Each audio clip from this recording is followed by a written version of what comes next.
जिंदगी में सब कुछ मिल सकता है, लेकिन वक्त के साथ खोया हुआ भरोसा और रिश्ता दोबारा नहीं मिलता। नमस्कार दोस्तों, मैं ज्योतिष आचार्य वासुदेव मिश्रा आपका अपने चैनल सत्य की खोज में हार्दिक अभिनंदन करता हूं। दोस्तों, आज का यह ज्योतिष का कार्यक्रम आप लोगों के लिए यानी कि मकर राशि वालों के लिए बेहद ही ज़्यादा खास कार्यक्रम साबित होगा। आज हम चर्चा करेंगे आपके साप्ताहिक राशिफल के बारे में, आपके वीकली प्रेडिक्शन के बारे में। जी हाँ दोस्तों, आप लोगों के लिए मकर राशि वालों के लिए साल 2024 नया साल का पहला सप्ताह 1 जनवरी से लेकर के 7 जनवरी 2024 तक का समय आप लोगों के लिए किस प्रकार से रहेगा। इन 7 दिनों में आपके जीवन में कौन कौन सी घटनाएं विशेष तौर पर घटित होगी, किन किन क्षेत्रों में विशेष लाभ की प्राप्ति होगी, तो वहीं किन किन बातों का आपको विशेष तौर पर ध्यान रखना है। इसके अलावा पहले सप्ताह को और ज़्यादा अपने फेवर में करने के लिए, श्रेष्ठ बनाने के लिए क्या उपाय आपको करना चाहिए, ये तमाम प्रकार की जानकारी आपको बताएंगे। इसलिए कार्यक्रम को अंत तक देखने का प्रयास कीजिए। और अगर आप अपनी जन्म कुंडली पर हमसे परामर्श लेना चाहते हैं तो वीडियो के डिस्क्रिप्शन बॉक्स में और वीडियो के अंदर आपको नंबर मिल जाएगा, जहां से आप संपर्क करके अपनी जन्म कुंडली का विस्तार पूर्वक अध्ययन करवा सकते हैं। तो दोस्तों, जैसा कि आप जानते हैं, साप्ताहिक राशिफल में मूल रूप से चंद्रमा के गोचर की गणना की जाती है। क्योंकि चंद्रमा होता है हमारे मन का कारक ग्रह। हम जो कुछ भी सोचते हैं, जो कुछ भी समझते हैं, उसे ही जीवन के हर क्षेत्र में लागू करने का प्रयास करते हैं। और हर पल हमारा जो मन है वह इधर से उधर चलता रहता है। इसलिए चंद्रमा का प्रभाव हमारे दैनिक जीवन में घटित होने वाली हर घटनाओं के पीछे होता है। इसलिए गोचरीय स्थिति में वीकली प्रेडिक्शन के दौरान चंद्रमा की स्थिति का ज्ञान होना बेहद ही आवश्यक है। अगर इस सप्ताह चंद्रमा की स्थिति के बारे में बात की जाए तो सप्ताह के शुरुआत में 1 और 2 तारीख को चंद्रमा सिंह राशि के ऊपर गोचर करेंगे। सिंह राशि के ऊपर गोचर करते हुए चंद्रमा पर देवगुरु बृहस्पति की पंचम दृष्टि पड़ेगी। परिणाम स्वरूप यह चंद्रमा बेहद ही शक्तिशाली हो जाएगा और यह आपको पराक्रमी बनाएगा, साहसी बनाएगा, आपके आत्मविश्वास यानी कि आपके कॉन्फिडेंस में वृद्धि करेगा। परिणाम स्वरूप आप कुछ महत्वपूर्ण डिसीजन इस समय लेंगे। तो वहीं सप्ताह के मध्य पड़ाव में 3 और 4 तारीख को चंद्रमा का गोचर कन्या राशि के ऊपर होगा, जहां पर पहले से ही केतु देव गोचर कर रहे हैं। परिणाम स्वरूप यहां पर चंद्रमा को पीड़ित कर देंगे, जिसकी वजह से कुछ गलत फहमियां उत्पन्न हो सकती है। इसका आपको विशेष तौर पर इस समय ध्यान रखना है। तो वहीं दोस्तों, सप्ताह के अंतिम पड़ाव में 5 और 6 तारीख को चंद्रमा तुला राशि के ऊपर गोचर करेंगे। तुला राशि के ऊपर गोचर करने वाले चंद्रमा पर देवगुरु बृहस्पति की पूर्ण सप्तम दृष्टि पड़ेगी। यहाँ पर चंद्रमा भी देवगुरु बृहस्पति को देखेंगे। परिणाम स्वरूप ये दोनों एक दूसरे के साथ दृष्टि संबंध बनाएंगे, जो आपके लिए एक राजयोग, गज केसरी राजयोग का निर्माण करेगा, जिसका प्रभाव अद्भुत तरीके से आपको प्राप्त होगा। तो वहीं सप्ताह के आखिरी दिन में यानी कि 7 तारीख को चंद्रमा वृश्चिक राशि में गोचर करेंगे। और वृश्चिक राशि जो होती है ना दोस्तों, वह चंद्रमा की नीच राशि होती है। परिणाम स्वरूप इस दिन भी आपको कुछ मामलों में थोड़ा सावधानी बरतने की आवश्यकता है। वैसे तो मूल रूप से देखा जाए तो आप लोगों के लिए यानी कि मकर राशि वालों के लिए चंद्रमा का जो गोचर है वह पहले शुरुआत में ही अष्टम भाव में होगा आपकी कुंडली में।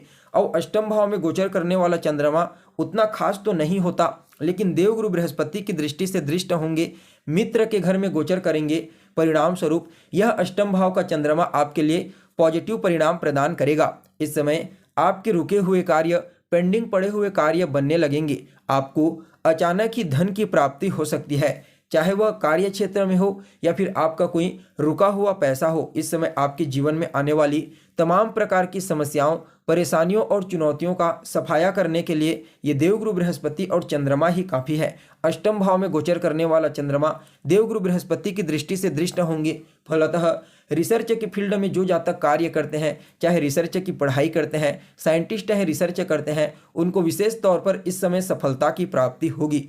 धन की मात्रा आपके जीवन में काफ़ी मजबूती के साथ बढ़ने वाली है। दूसरे भाव पर प्रभाव रहेगा।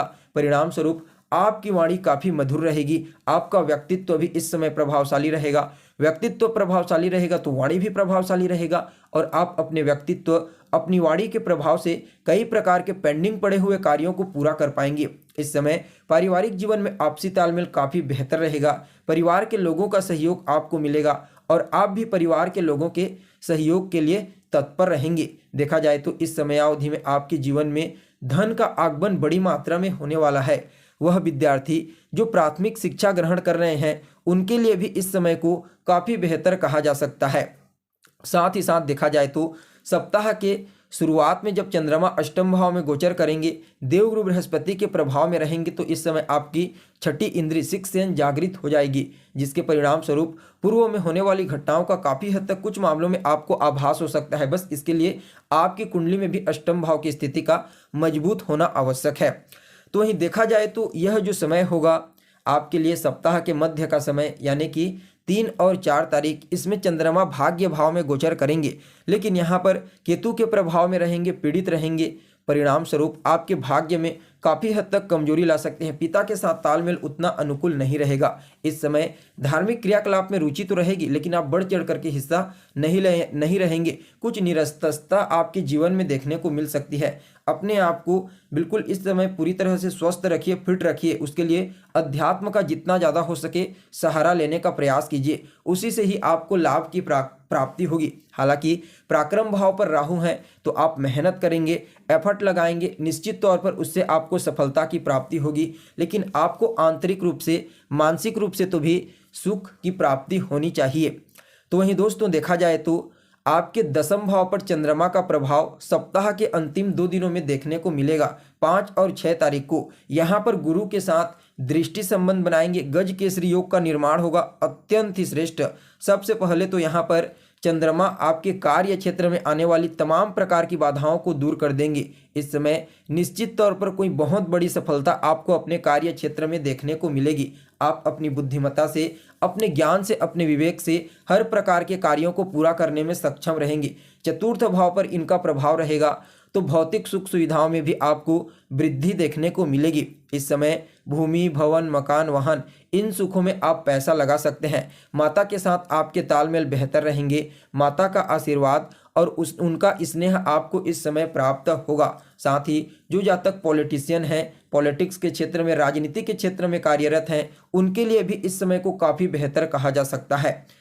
तो वहीं दोस्तों देखा जाए तो कहीं ना कहीं चतुर्थ स्थान आपके स्व उपार्जित धन का होता है, तो इस समय आप अपनी मेहनत से, अपने पुरुषार्थ से बड़ी मात्रा में धन इकट्ठा कर पाने में कामयाब रहेंगे। इसके अलावा जो जातक सरकारी नौकरी की तैयारी कर रहे हैं लंबे समय से, उन लोगों को भी इस समय कोई गुड न्यूज़ की प्राप्ति हो सकती है, जिससे उनके मन में प्रसन्नता की भावना देखने को मिलेगी। देखा जाए तो यह जो समय साबित होगा, यह आपके लिए कार्य क्षेत्र के दृष्टिकोण से और जनता में सहयोग के दृष्टिकोण से काफ़ी बेहतर साबित होगा, काफ़ी लाभदायक साबित होगा, प्रॉफिटेबल साबित होगा। इसके अलावा सप्ताह के आखिरी दिन में यानी कि 7 जनवरी को चंद्रमा का जो गोचर होगा दोस्तों, वह आपके लाभ भाव में होगा, लेकिन नीच राशि में गोचर करेंगे तो आपके लाभ में, आपके आय में उतार चढ़ाव की स्थिति यहाँ पर ला देंगे।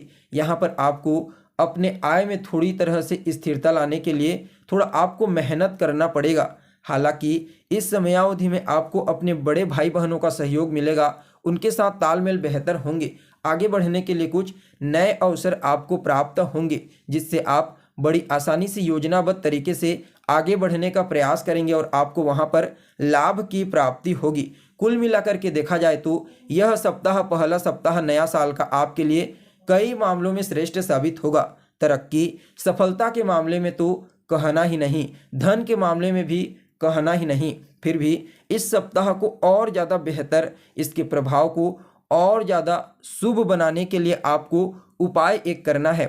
तो क्या करना है, तो आपको शिवलिंग में जा करके काला और सफ़ेद तिल को 1 लोटा जल में मिला करके अर्पित करना है। इसको लगातार आप कीजिए 1 हफ्ता तक, फिर देखना कैसा होगा कमाल। साथ ही साथ ओम सम शनिश्चराय नमः इस मंत्र का भी जाप कीजिए आपकी राशि के स्वामी का, यह भी फायदेमंद होगा। और हनुमान जी की शरण को तो छोड़ना ही नहीं है। तो दोस्तों कैसी लगी आपको जानकारी, कमेंट करके बताइए। फिर मिलते हैं एक नए और ताज़ा एपिसोड में, तब तक के लिए नमस्कार।